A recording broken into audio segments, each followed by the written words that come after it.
आज श्री राम कथा का अंतिम दिन है, तो इस दिन हम प्रसाद बना रहे हैं। प्रसाद में हम तुलसी माता के हर पत्ते पे राम लिख के सब पैकेट में एक एक तुलसी माता का पत्ता देंगे। इसकी भी कोई मान्यता थी, इस मान्यता के बारे में श्री महाराज जी अभी आगे आपको बताएंगे। प्रभु, विद्वान यही कहते हैं कि राम जी का आश्रय लीजिए और अपने काम काज को राम काज समझकर करते रहिए। जीवन में जो भी बाधाएं आएंगी, ईश्वर की कृपा से, उस सर्वशक्तिमान की कृपा से बाधाएं स्वतः दूर हो जाएंगी।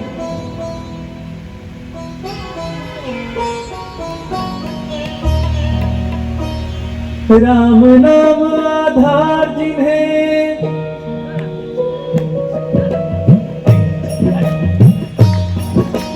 राम नाम आधार जिन्हें, राम सिया राम सिया राम सिया राम सिया राम सिया राम सिया राम सिया राम, राम नाम आधार जिन्हें,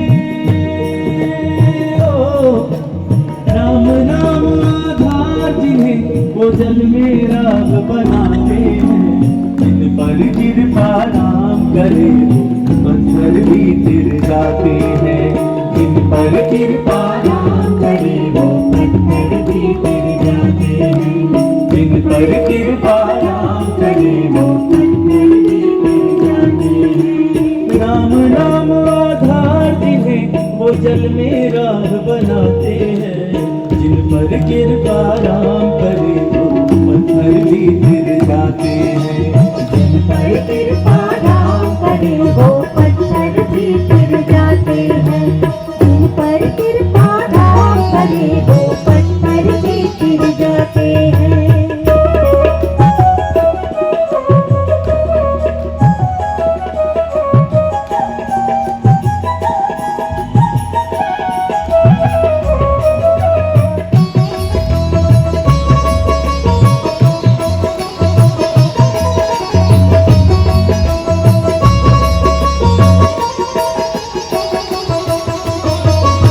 कहता है कि लक्ष्य भी राम है, सिद्धि भी राम है। आप जो कर रहे हैं वो भी राम है, और जो उसका परिणाम होगा वो भी राम है। लक्ष्य राम जी, सिद्धि राम जी, राम ही राह बनाई, राम ही राह बनाई। राम कर्म है, राम ही करता, राम की सकल बड़ाई, राम की सकल बड़ाई। राम काम करने वालों में राम की शक्ति समाई। पृथक पृथक रामों से कार्य करे रघुराई। पत्थर क्या प्रभु तीन लोक का सारा भार उठाते हैं। जिन पर कृपा राम करे वो पत्थर भी तिर जाते हैं। जिन पर कृपा राम करे वो पत्थर भी तिर जाते हैं। बोलिए मर्यादा पुरुषोत्तम भगवान राम की।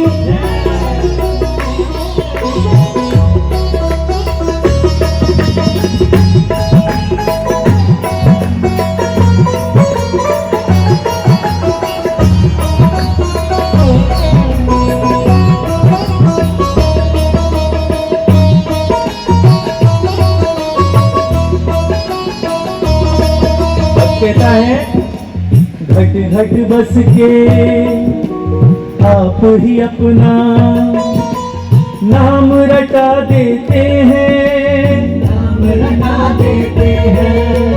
हर कारज में निज भक्तों का हाथ बटा देते हैं।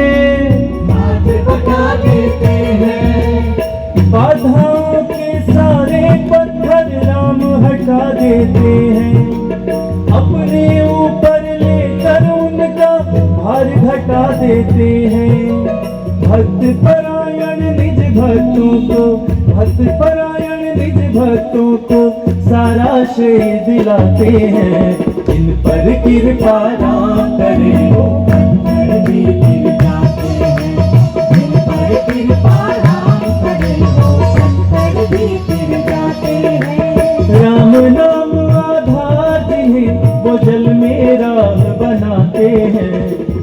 पर कृपा राम करे वो पत्थर भी फिर जाते हैं। जिन पर कृपा राम करे वो पत्थर भी फिर जाते हैं। जिन पर कृपा राम करे वो पत्थर भी फिर जाते हैं। जिन पर कृपा राम करे वो पत्थर भी फिर जाते हैं। राम करे वो पत्थर भी फिर जाते हैं। अब यहाँ से चौपाइयों का दर्शन करते हुए हम आगे बढ़ेंगे।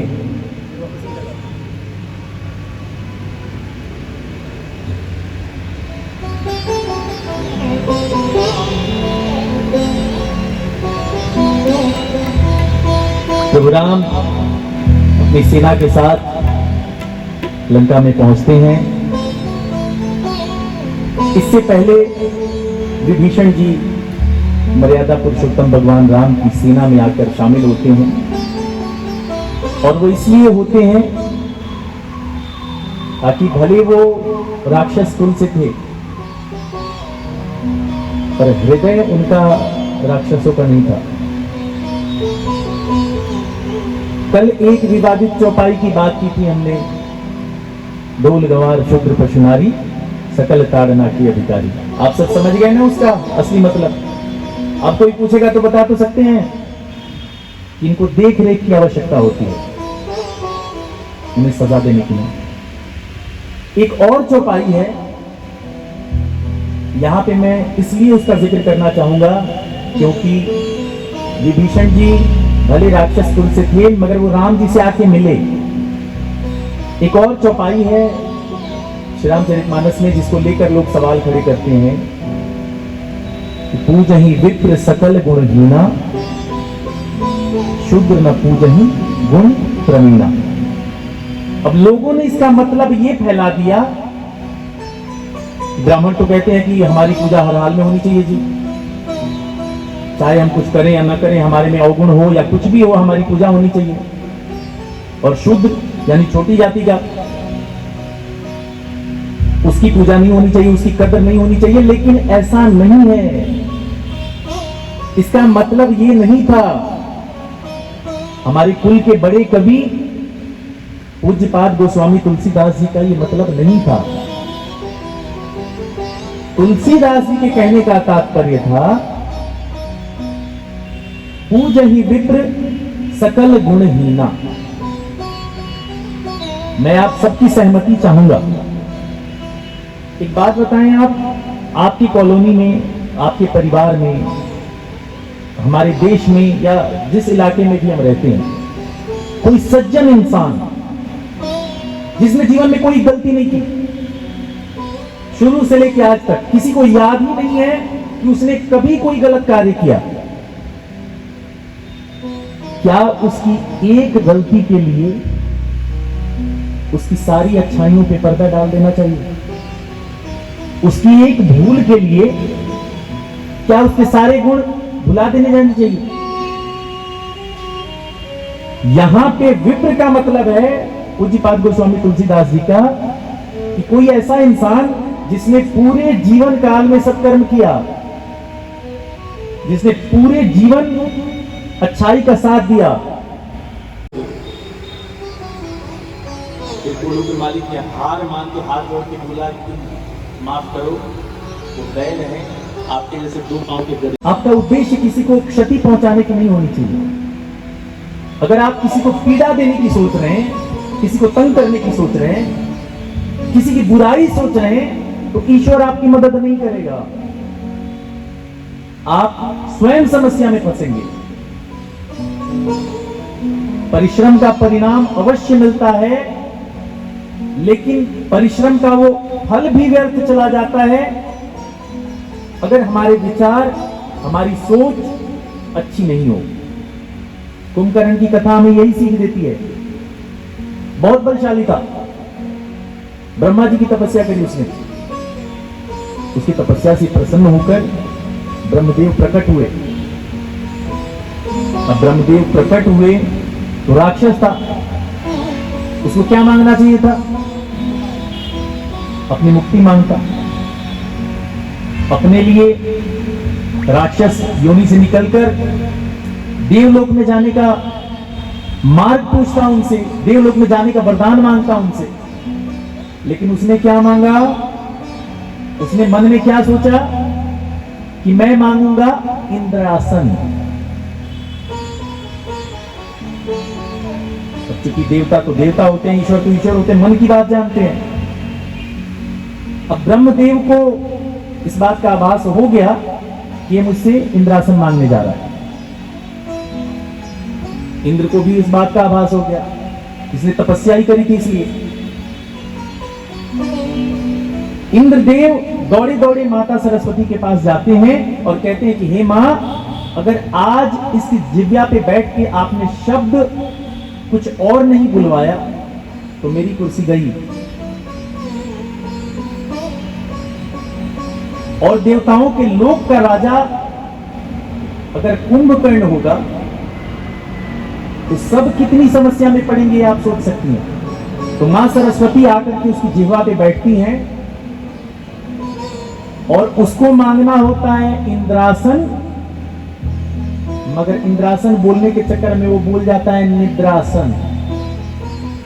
अब जैसे ही बोला निद्रासन, ब्रह्मदेव ने कहा तथास्तु, सोते रहो। व्याकुल हो गया, मुझे समझ नहीं आया मेरे मुंह से कैसे निकल गया। तीर कमान से, बात जबान से निकलने के बाद वापस तो आते नहीं। ज्ञानी इसीलिए कहते हैं, विद्वान इसीलिए कहते हैं कि जो कुछ बोलो सोच समझ के बोलो और पहले तोलो फिर बोलो। लेकिन कुंभकर्ण के साथ बुरा होना इसलिए भी तय था क्योंकि उसकी नीयत अच्छी नहीं थी। लगा विलाप करने। फिर ब्रह्मदेव ने एक मार्ग बताया कि एक दिन के लिए तुम जगोगे 6 महीने में। 6 महीने सिर्फ सोते रहोगे, एक दिन के लिए उठोगे, भोजन करोगे, फिर सो जाओगे। ये कथा यही सीख देती है प्रभु कि चाहे कितना भी परिश्रम करें, कितनी भी कठोर तपस्या करें आप, लेकिन अपने इंटेंशन को हमेशा प्योर रखें, वरना जो तीसरी शक्ति है, जो ईश्वर है, वो आपके अगेंस्ट काम करेंगे। हमारे मन में ये डर होना चाहिए। हमारे यशस्वी प्रधानमंत्री जी कहते हैं कि ये डर अच्छा है। आगे चौपाइयों का दर्शन कीजिए। कुंभकर्ण तब उठ कर आया, एक बाण में उसे गिराया।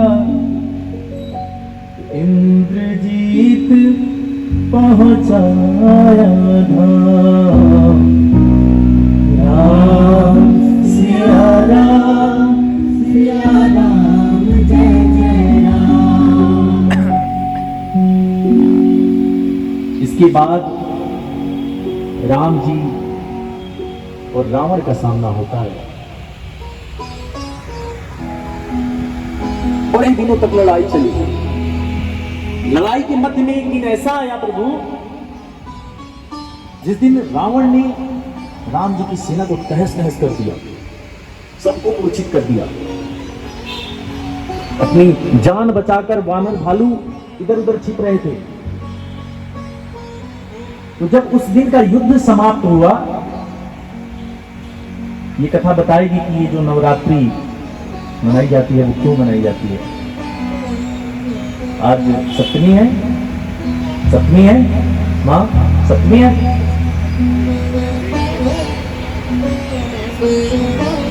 आज ही मेरी इतनी सारी माताएं बैठी हैं।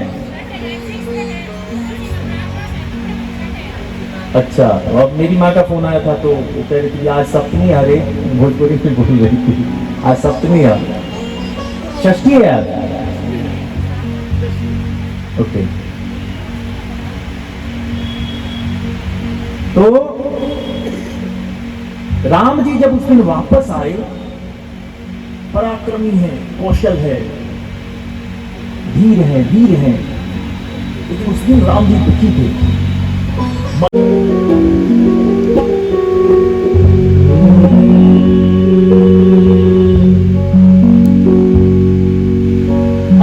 मेरे साथ ये सब मंत्र आप सभी को विदित है, याद है।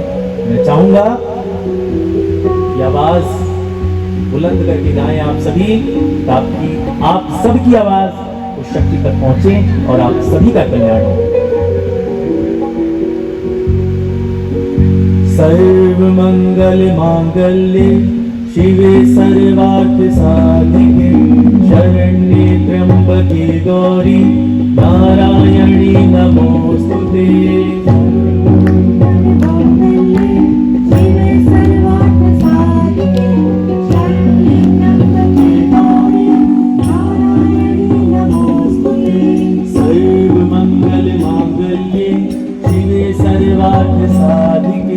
शरण्ये त्र्यंबके गौरी नारायणी नमोस्तुते।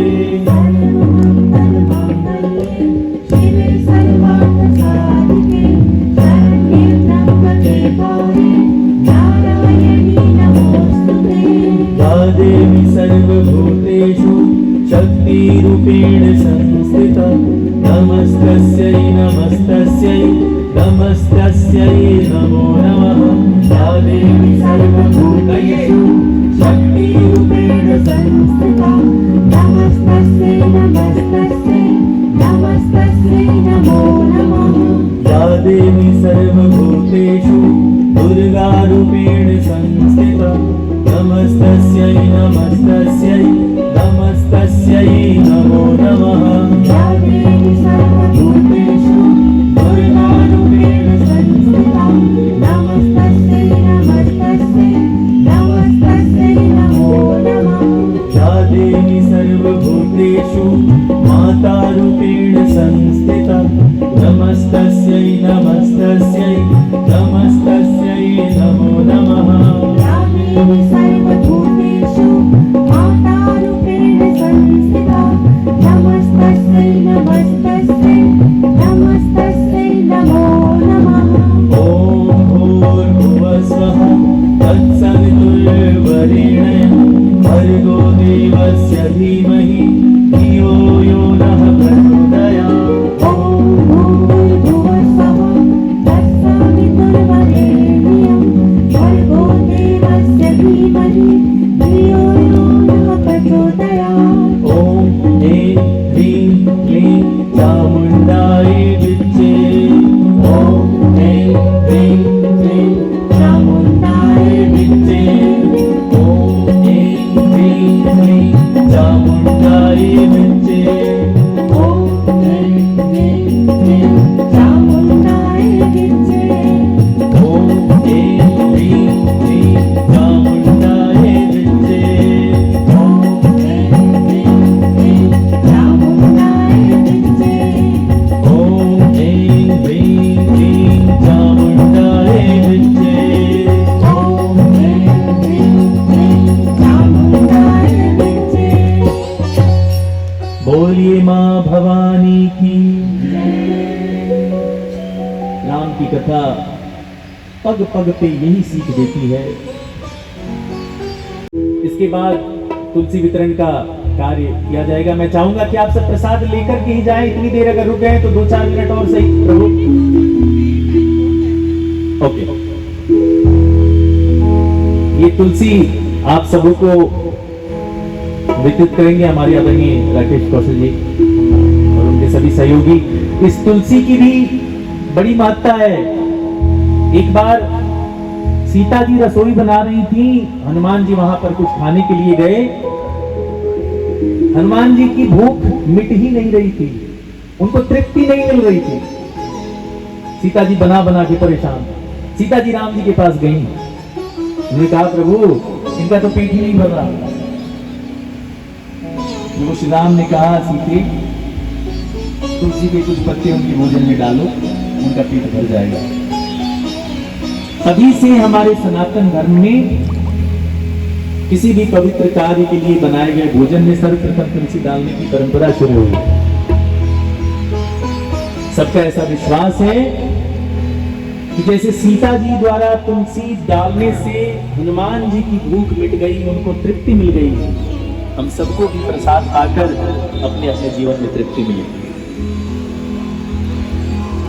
आप सब वितरित करते रहें। और आज कथा समाप्ति की ओर है इस आखिरी भजन से।